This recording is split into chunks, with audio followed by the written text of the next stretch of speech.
Okay, how I see a correct process of conversion to God.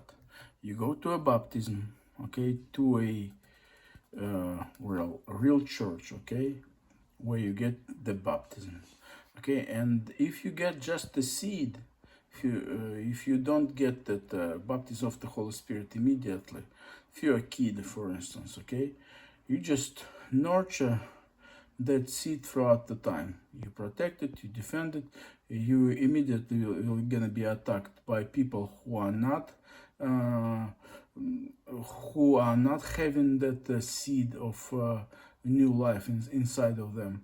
All right, especially the wickeder the people, the more attacks you're gonna have from them.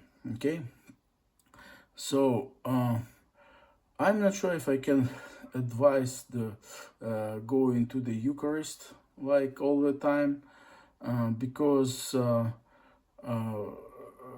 the Eucharist, as I understand, can provoke the baptism of the Holy Spirit. All right. So, and for me, it happened just at home. Okay, I had a fasting for 3 days. It wasn't planned. It just happens. So I just followed the lead of the Holy Spirit, so to speak. And then I started to eat, and I started to eat with a pinch of bread, just intuitively. I don't know. I didn't know anything about God. I didn't know anything about Christ. My almost only visit of church was when I was 9 years old. All right, so to be baptized, to receive the water baptism, and in when I was 20, I kind of visited a church and I went away. Like visited, didn't like what I saw. My chat with the with a priest didn't convince me because well, it was just the outlook of the priest wasn't well. Okay, so I just did, I visited church, chatted with a priest for like maybe a minute and went away. Okay, and then the baptism of the Holy Spirit happened. Like I fasted, I get the pinch of bread and a slightly sweet home temperature. These details are not, I think, are not, important.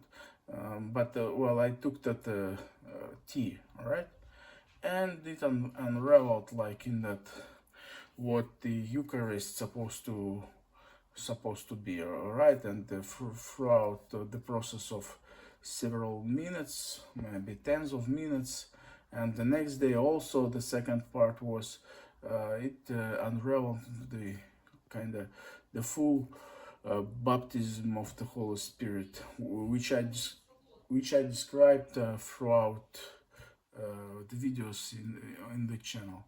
So this is my kind of thing.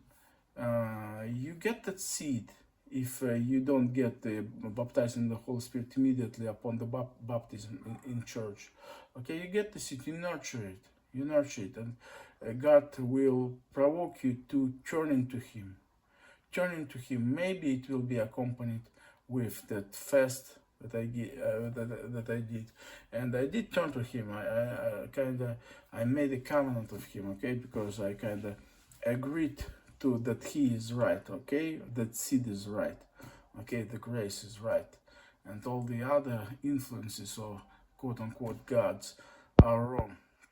Kind of surrendered and received the baptism of the Holy Spirit.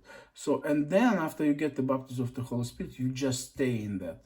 You just stay in that experience, okay? And you protect it. That's the progradation, okay? And I believe this is the right one. Whether the baptism of the Holy Spirit was provoked by your this kind of Eucharist at home or in church, but I think once you got it, you don't have to, you have to just protect it, protect the state, protect the kind of, if your leg was broken and now it's healed, you just protect the kind of, you walk right, you walk in the newness of life.